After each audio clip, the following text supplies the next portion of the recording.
literally felt the presence of God quite often, do you know what I mean? And I literally would look to God quite often. What do you mean by you felt the presence of God? I've always had trouble understanding. Yeah, in terms of... That's what I want him to explain now in terms of content over everything! A reality of a hope and a message and a security in when I bow my head to pray and I pray, not only does it center me, but I feel over my whole body, I feel like I'm relaxed, I'm calm. He's good. Yeah, so like I feel like my whole body's calm and relaxed now, and I understand now. And I'm being guided quite often, do you know what I mean? And there's been certain times in my life where I've done things off of instinct, have movements and so on and so forth. Not to say like God's here directing me or something like that, but I felt like there's a divine spirit. So do you think you get your morality from God, or do you think you get it from you as a person you experience in the world?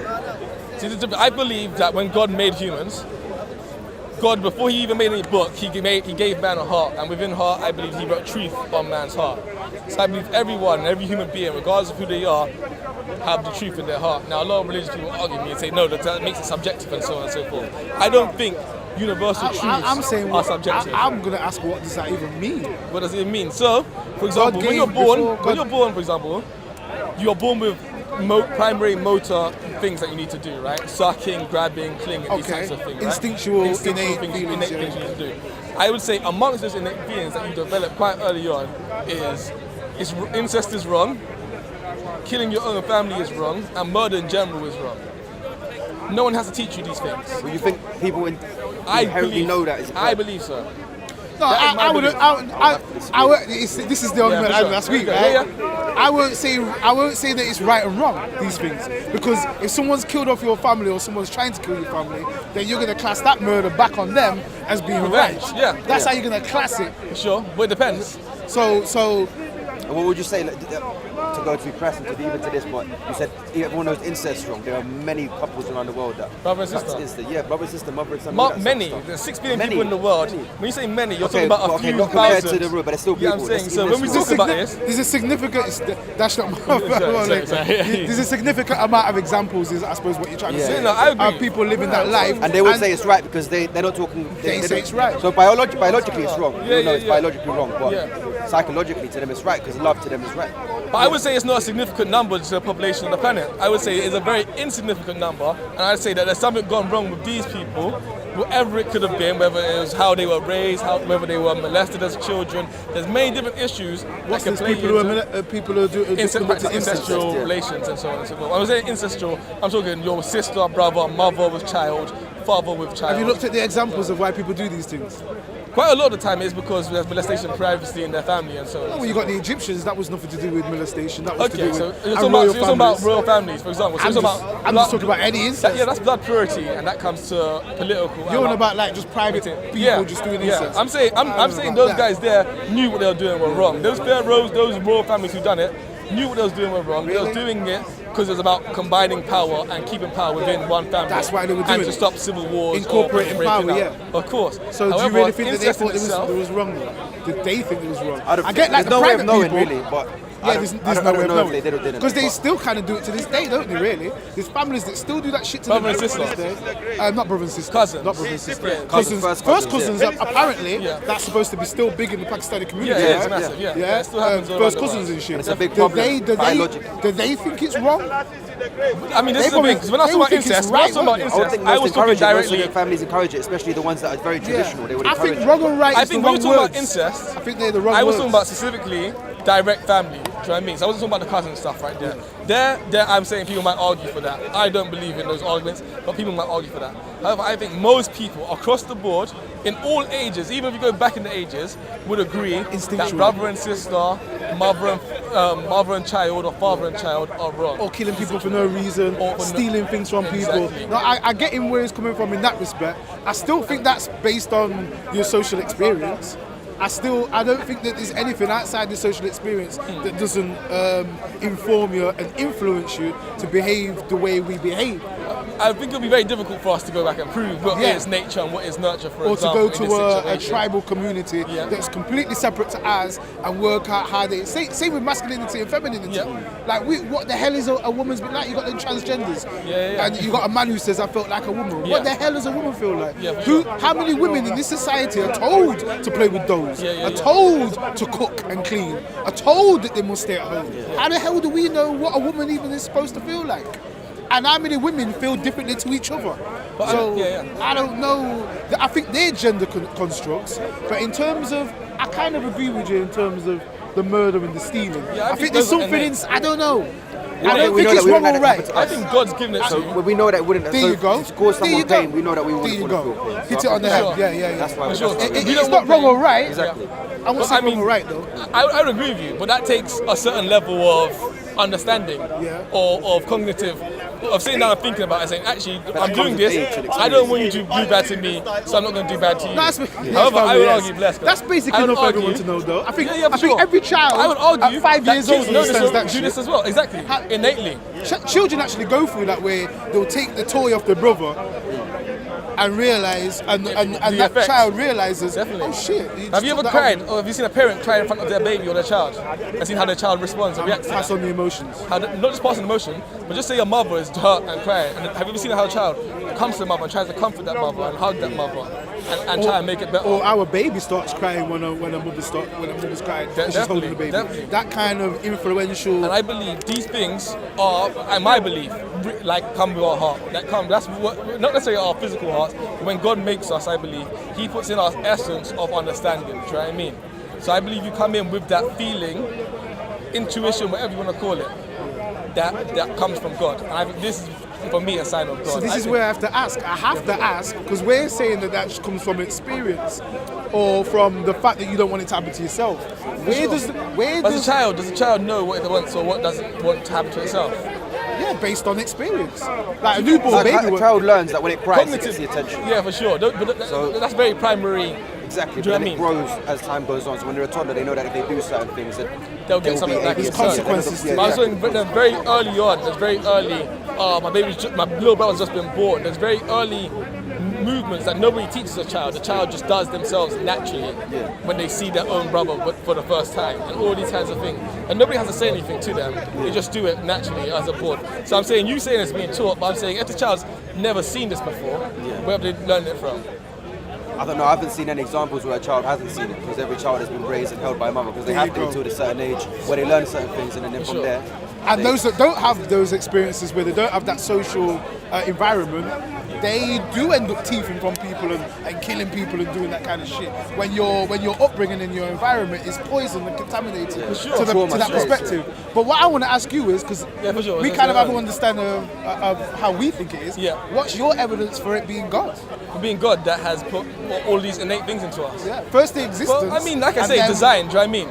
Like, if we're going by probability, I would say there's a much higher probability for design for all of these things than there is for coincidence. I would say, like I say, from the creation of the planet to the humans and all the animals that inhabit the planet, who almost seem so perfectly designed for it, even to the point of when humans start getting out of hand, the Earth finds a way to almost rebalance itself and get rid of us humans. Okay, that sounds more like science, or more like evolution in science, though. But that doesn't necessarily prove or show that it's a God. And actually, we need to go back. Is a creator. But we need to go back to that original thing. What is your definition of a creator? Or God? Okay, for example, let's come back to that. Move that. So my definition of God or creator is the creator. I cannot define him specifically or her specifically or where it is specifically. Like I say, the creator in itself exists both inside, but majoritarily, I believe, outside of our planes of understanding of reality. I believe there was a beginning. I don't believe in an infinite timeline. I believe there was a point in which the universe was created. And I believe most scientists believe this too. But did God exist before that? This is, I think, I believe God exists. If the universe was created, then I'd say God had to exist. No, do you know what though? But here's the flaw. Yeah. You can't really answer any questions because you just said you're basically saying God's unknowable. Yeah, you don't know for sure. God's unknowable. You don't know anything about God. There's a higher probability for an unknowable God than there is for an accident. One second. Let me land, please. So I think there's a much higher possibility for a God that we do know that's unknowable than there is for an accidental explosion creating a perfectly working universe that has a beginning and is still expanding and contracting today. Do you know what I mean? But we can't know a God that's unknowable. If you don't understand the dynamics of your God and the parameters and the rules for it, how can you say it's more probable or less probable when you don't understand the entity itself? It's like saying it's like trying to explain science, physics, the laws of physics or the laws of gravity without understanding it, and then saying, well, I think it's more probable that gravity made this happen when you know nothing about gravity. But we do that. That's science in general, to be fair. No, science is based on observation and experiment. Okay, yeah, for sure. But when we have scientific theories, it's based on observational theories and what you can observe. Do you understand? Yes. The observable. But you can't observe things in science, like we can't observe gravity, we observe its effects. Do you understand what I'm saying? Yeah. So right now, I'm saying to you, what we have is creation. People walking around on this planet. So I'm saying to you that this is the effect of a God, of a creating being at the beginning. But that's the question. Not of an accident. No, wait. How do you know that's the effect of a God? For sure. But I'm saying that's my belief. You are saying your belief is it that. Ends there. But we're having a discussion about that psychology, innit? Because you're saying that your belief is that Earth came by accident. No, I'm saying I'm saying it seems more likely to me. And I'm saying it's more likely in the opposite direction. Okay. Do you know what I mean? Yeah. And to put forward that, I have said it's more likely that a creator at the beginning of this process created it and started it than it is that it completely happened by accident. You can't say that. And I'm saying that it's more likely because if you look at most things that exist, there's a creation. You can say you believe, you can't say it's more likely. I believe it's more likely. That's what I said. But when you say that it's unknowable and you don't know anything really about it, you cut yourself off. The creator is what I'm saying. And when I say that, what I'm trying to explain to you is, here on the earth, we abide by certain laws and rules, which I don't believe the creator abides by. So gravity, having to breathe, most living organisms have to have these specific things for them to be around, water and all this sort of stuff. I don't believe that the creator of the universe needed that. Hence, it couldn't be a creator if it needs all those things. So therefore, when I say it's unknowable in the terms of we cannot possibly know what it needs, how it survived on, or where it survived on. But what I do believe I do know is that there was a creator at the beginning of this process. And I believe I know that because it's either that or it all happened by accident, as the scientists give us. What we all agree on is that we don't know what happened at that point. The only difference is that the creationists have personified it by saying, okay, well, God or this. A creator. But the truth is, we don't actually know. But after that, that's always certain of. So at the same time, it's more likely that it's just happened by accident than someone. Yeah, for sure. I don't argue against the idea of belief or the psychology. I mean, do you have a problem with belief? Is that no, not at all. So you're happy to believe things. Yeah. You don't have to know everything 100% of the time, all the time. No, you don't.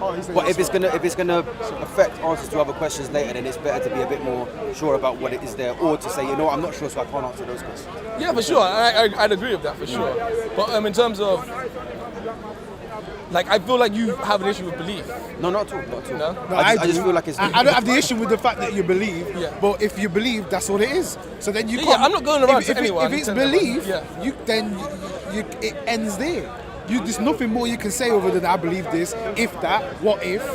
That's what you can say. You can only make them kind of statements. Yeah, for sure. When it comes to what's more probable and what's less probable, you can't make those comments because you only believe and you said you know. Probability is about belief, though. But you've admitted you know nothing about what it is that you're dealing with. Yeah, of course. If I know nothing about mechanics and I say it's more probable that door goes in the boot, and you're saying to me, well, actually, the shape don't fit. The shape looks like it goes on the side there, but you're saying it's more probable that it goes somewhere else. But, I mean, based on belief. The thing is that you just done something there. You just done something there. You can play two things that I'm actually doing. Do you know what I mean? Because I'm saying to you that in my belief, in my paradigm, everything has a creator, and so therefore, I believe there has to be a creator at the beginning of that paradigm. Yeah. So therefore, it's not me saying I believe the car should go in the boot. It's me looking at the car objectively, seeing the shape of the door, seeing the shape that's missing, and saying no, that door fits in like a puzzle. Do you know what I mean?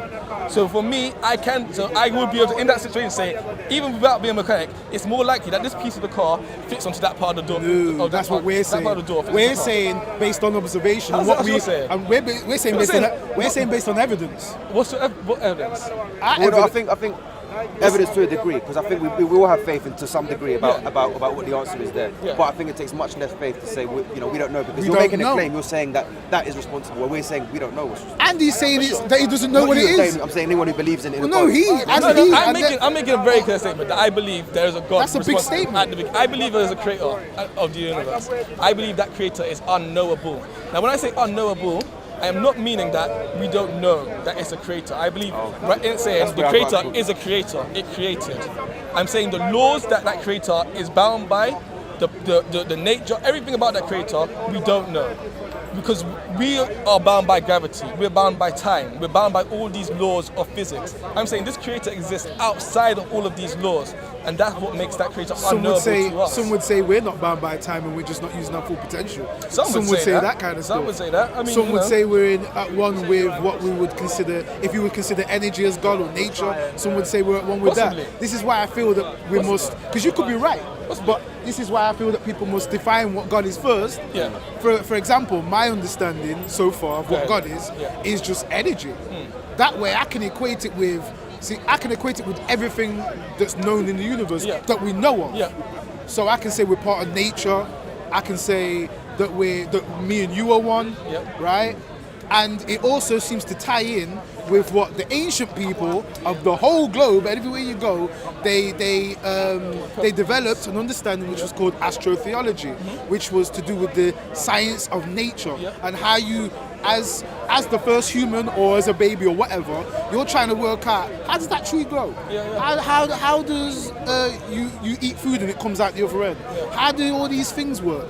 And the only way you can work it out is through observation and seeing things, and then later on people will attribute it, or if people don't know the answer, some people, rather than say I don't know, will say it's got to be a creator God. That's what I'm saying. That's when the claim is made. So when that claim is made, that takes a much bigger leap of faith than it does to say Big, I don't know. a 'Cause I just say, I massive don't leap, know. yeah. You know what I'm Better saying? people just say I don't know. But then you've got people who have incentives to lie about things because they want people to work for them. So they will say, well, do you know what?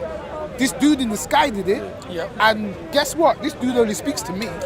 If you want this thing doing, you need to come check me. That's the manipulation. I have no doubt there's definitely political manipulation all the time. So, like he just said, it's a big leap from going from your what you can see and sticking there and only evolve. That's what I try and do. I'm trying to evolve, taking ideas in, but I'm trying to move as far as I can see evidently, and even though I might like concepts and ideas, I'm not going to take them as being gospel, you can't. so to speak, past my own observations. Whereas people like yourself, no disrespect, seems you're taking a massive leap into probability, and like we discussed earlier, probability that I would argue that all of us are doing this. It still could be real, like you said. I agree. You know you're doing it, so why? To a level.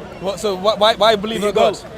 No. Why? If you know that there's still options A or risk there's still to believe in God. Well, it's a risk, if you know Yeah. it's Is there a risk. risk This in is why I believing say in it's God? always safer to sit on the fence. I'm not saying. What's the risk for me to believe in God? You might be wrong. And what's the risk in that? You've been wasting your time. Yeah, you wasted your time. And what's the risk in that? What's the risk in wasting your time? You could have I done don't other think it's But a I'm waste saying- of time if it provides you happiness, Exactly. stability, So there we go. So if in my lifestyle, community. it helps me live as That's a an better if. person. That's an if, though. Helps me It live the is, life that I want to That's live. an if. Helps me be a good person to my community and actually build up a community Oh, around me. if you're doing all that, it's great. What's the Does problem? it help you live the life that you want to live, or does it limit you? Because there might be things that you. Well, I mean, if I've perspective, that chosen would it, depend if on I've chosen it perspective. for myself, Yeah, but you've chosen it based on the options that are confines you available. were given. for sure, Yeah, for sure. confines. And obviously, there's loads of things that I'd love to do that I can't really do for moralistic reasons. For moralistic reasons. The Yeah, for confines sure. of So there his you go. But beliefs. you've already put a limit on yourself moralistically. My thing I is, didn't put it on No, me. but he said- But You it's put the on you. society that I was born into. Put it okay, on me. fair enough. Or for but you, it would be your belief system. not necessarily. Not necessarily. I believe that that your heart is the truth in the end of the day. So therefore, if I've disbelieved in my heart and I keep going around and telling people that I believe, I've already done the sin. So it doesn't make any sense. So therefore, if in my heart I truly don't believe that there's something out there that's a sin, but everyone in my religion telling me it's a sin, I have to go with what my heart says because I'm going to be judged on my heart regardless. Do you know what I mean? So I'm not here trying to. I don't know what it is you guys believe about my take on religion or whatever. What is your I'm religion, saying when I take on Islam, yeah, when I take on my religion and I live with my life, it makes me a better person, helps me be a better person, and regardless of whether God's real or not, as you guys are trying to put across here, I don't believe I would change how I live my life, because I live my life in what I believe to be the best way, and I believe it's laid out in this theology. Now, going beyond that, what I would say to you guys are making a risk is, what if there is a God and you haven't believed? Then therefore you guys, I would say, are making a much bigger risk. But I'm not worried about that. And my question is, why would you be worried about my risk to my risk? The risk is the same. Okay, so it's the same. So why are you more worried about my risk than I am about yours? No, I get where it's coming from. Why are you more worried about my risk than I am about yours? I was going to say, I get where it's coming from in terms of burning in hell forever. I get that respect. Yeah. But that's the thing, that doesn't even enter my mind at all. I don't go with my daily life and think, oh shit, I'm going to burn in hell for this. It doesn't enter me. But he's saying if. At the same time, what people say to Johannes here, when people say to him things like, oh, that limits you, or does that make you worry? Like, that's his perspective. That might help him. It might be limiting, but it might be guiding to him personally. So I don't really look at people's beliefs and say, okay, that's limiting or that's stopping you, or what if you're wrong? That's your choice. That's your perspective. That's how you view the world on a daily basis. The way I view it is completely different. I think in religion you're taught to be scared. Some religions, but I think that's the way people teach. I don't believe. I read the Quran. For sure. I read the Quran. As well. Sometimes I was scared. I believe you read the Quran. What's the most mentioned word in the Quran?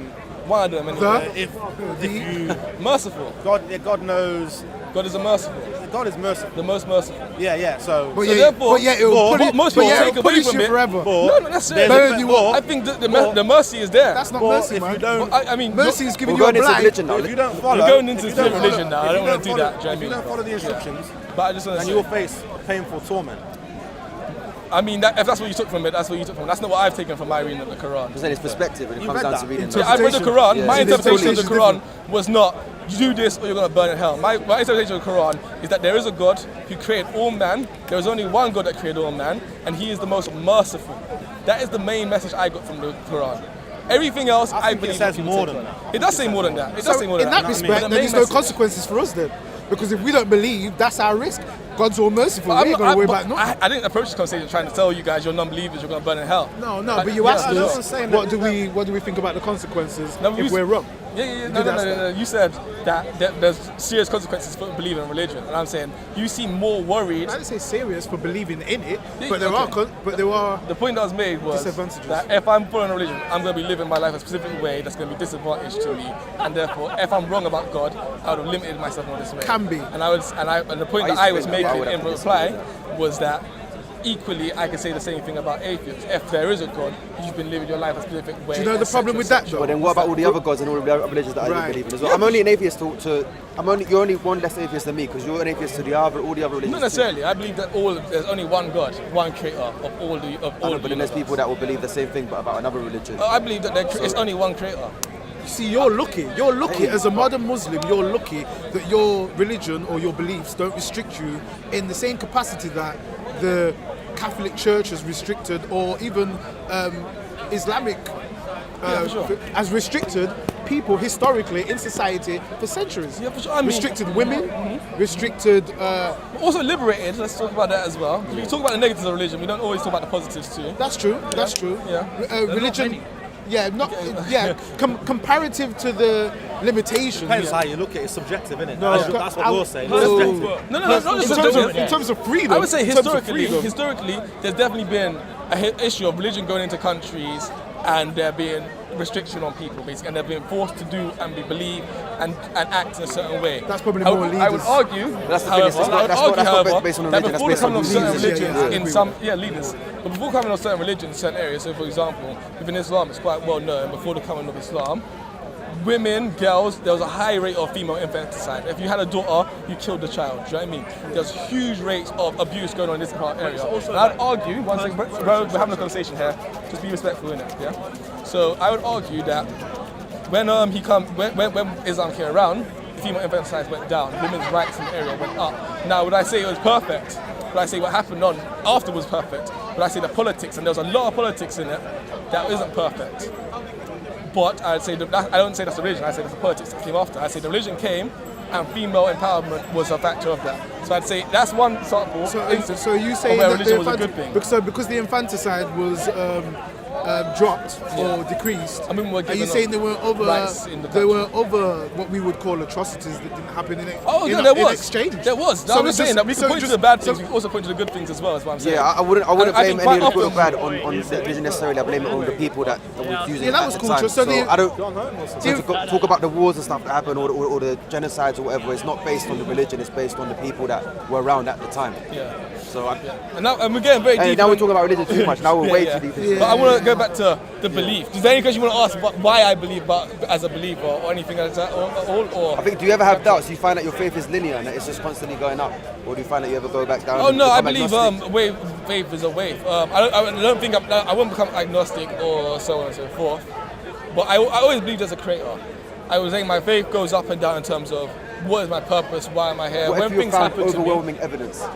overwhelming evidence. What either way. Contrary to Oh, God's contrary to belief? God, yeah, of course. If there's your overwhelming mind? evidence, yeah, for sure. Because I know people that just would Like not. I said earlier, it's your heart. Do you know what I mean? There's a lot of religious people out here who have fake hearts. They're going around, they say the words La ilaha illallah, talking about, I believe there's only one God, all of this sort of stuff. But when it comes down to it, in their heart, they probably don't have that same feeling. And I say, I can only be honest with my heart. Do you know what I mean? So if in my heart I am presenting something that makes me shake to my core, and I'm like, okay, maybe there is no God, I would have to stand up and say, you know what, there's no God. I couldn't stand here and pretend like, you know what. You don't think it was the devil trying to shake your faith? Because that's a technique that's used a lot. It's like, whenever you're what's it called? You have doubt Your and faith. so, waswas, yeah. Iman goes waswas, down. yeah. Yeah, then that's the devil fucking your psyche, and that's a really clever technique I find to use. Because whenever you have doubts, and it's not You the mean an truth. excuse? It's not the truth, is there? Yeah, You mean an for sure. excuse? The Yeah, devil's sure. there. There's a lot of that. That was a Christian excuse, wasn't it? Yeah, that's what what it. it's- all of the people, all three Abrahamic religions, they use a very similar tactic. It's very interesting, to be fair. I'd agree that does seem to be a fail-safe. I'd argue with Mahdi Jab or one of those guys about that more. For me, I don't believe it's a fail-safe. I believe that there are times where I do have doubts, and I do believe it is the whispers of the shaitan, and it is the devil. And there are other times where it's just humanity. Do you know what I mean? And there's actually times where it's just facts. And if the fact gets presented that challenges something, you have to accept that. Do you know what I mean? In your heart, and it's nothing to do with the shaitan or the devil. Do you know what I mean? I think sometimes people overdo these things, and like I say, I believe a lot of these religion stuff that we have today goes back to a lot of the ancient spiritual stuff that we had historically. When you're talking about the astro-theological Astrotheology. understandings of the world. I think when you look at the Quran and you look at many books, I don't want to get too much into it on the camera, but there's a lot of people who take it and they read it and say it has to be interpreted as it is, no other way. Do you know what I mean? Literal. And there's a lot of people who say, there are many more interpretations that can be taken from this, that we can look at this, and there's a lot more mysteries. That's the problem, in subjectivity, isn't it? the world. I mean, it could That's be a one problem, of the or we could biggest say it's a good problems thing. Do you know what I mean? for me. This is one of the biggest problems for the aspect of God, or what God allegedly did, in terms of God's supposed to be all-knowing, and yet it chose to give a message very inefficiently, like it was on purpose, Sure. Vaguely. trying to Leaving it very open. vaguely. Sure, I'm gonna wrap it up here. Like I'm it was gonna on say- purpose, trying to I hear you. confuse people. I agree. I can understand why you say that, and I agree. But I would say my thing that is, like I said, it's the position of understanding. Do you know what I mean? Like if there's a 6 there, I'm gonna see a 6. You're gonna see a 9. Do you know what I mean? So it's a perspective, and it's an understanding. And so I would say, rather than us as human beings getting all angry and worked up and thinking things are subjective or there's too much subjectivism, Didn't have we to should be, though. appreciate the beauty there is in subjectivity But it and doesn't have to be. indifference. But I ain't got a problem. I agree with that. God could have made the earth perfect, right? But there's also problems with that. I'm not talking about perfection. So, I'm not okay. talking about perfection. See, I'll accept that, but from your saying, or from people saying that God is all powerful and all knowing, God could have decided to make us see it as all 6s. Yeah, for sure. Instead of leaving it to interpretation. For sure. He could have just told us all. sure. Like, as soon as we're born or as soon as we come of a certain age, Yeah. it can give us the message individually. Yeah, for sure. That's- If we do go against the message, then we know 100% that there is a God, and then we have no excuse when we do go No and burn away. excuse. Like, all I would say is, why is God playing games? Why can't God just be more Yeah, for sure. I mean, I did want to be wrap more it up, but I efficient agree. in giving I the don't believe- message? I wrap it Why up. does it give a message? Sorry, we're going to go to McDonald's, yeah? That's cool. All right. Yeah. Why does it give us a message inefficiently, and then it requires messengers to come every 1,000 years to irresponsibly give a message to help the rest of the planet. Shamsi, no, I'm joking. That's a question for Shamsi or Mohammed Hijab or one of those guys. I'm not going to answer that. I don't think that. Shamsi, I but don't I think would that's say ever been answered. I'm trying to wrap this up because I need to go get my lunch break as well. I was going to say, yeah, Mackie D's as well. Yeah, I need to get a little juice, man. But sausage sandwich. Nah, easy. Stop a lot. Never that one. I'm trying this. No. But go on, yeah, wrap him now. Yeah, wrap up. That's what I'm trying to say. But I understand what you're saying. But I think there is a beauty, and I think there's a beauty in humanity and in learning and this lesson on this earth. Do you know what I mean? And on the way this is on earth, I don't believe there is exactly how it's going to be in heaven. And I think maybe we'll have some of those answers that you're asking then once we get to heaven. But I think at the end, possibly. I mean, who knows at the end? I think that's just the beginning. But anyway, I'll come back to that. Or in hell while I'm burning. Possibly, but you'll come to heaven eventually. But anyway, the point is, like I was saying, there's a six there, and there's different perspectives. In Islam, we believe that Allah made us in different tribes so we get to know each other, right? And so the belief that I have is that we're supposed to have different perspectives, we're supposed to have different ideas. And the good thing about life is actually when we have conversations and we learn to see it from someone else's perspective, we learn more. And my mum always taught me, the more you learn you don't know. And if you keep keeping an open mind and you keep learning, it's never really just a six. It could be anything. There's several different possibilities. There's so many different ways. And if you keep an open mind about things, rather than getting closed mind and trying to say this is the direct answer, then you might get to know. And that's why I say, He made us in different tribes and different peoples in different ways so that we can get to know each other, that we can learn from each other, and actually can actually get to actually where we need to be. Bust each other's heads. I mean, that's what we're doing right now. This is humanity. Rape each other. But eventually, I believe, we will learn the lessons. But I understand, but I think that's humanity. How long is God going to make us wait before He allows us to understand the lesson? I mean, it depends. No one has the answer to that. It depends. I think we've learned lessons several times. 10 more years. I think we've learned lessons several times throughout history, then we've lost them, and then we've learned them in several different parts and periods. Life goes through cycles, I believe, like the universe, like humanity. Everything's moving. Everything's moving all the time. I agree with that. I agree with all of that kind of stuff. It's just, I agree with all of that. It's just when people say that it's all powerful and all knowing, it's just that's when it falls for me. But yeah, other than that, I accept what you're saying. For sure, I agree. Fair enough. Cool. That's a wraps. Peace. Great wrap. Bless. Nice one. Content over everything from your Man, say it straight. Man, don't listen to BBC. Man, don't listen to ITV. There are people that tried to walk away and they've jumped on them. There are people that have tried to walk away and the savages have jumped on them. The stinkies have jumped on them. Well, at the end of the day, if they choose to do something about me, if I walk away and they still try and attack me for whatever it is, I don't mind. I'm still going to walk away. I'm going to do what they tell me to do, they're forcing me into. What would you do? Do what you want to do. I'm saying, I'm still going to go back and do what I want to do. I think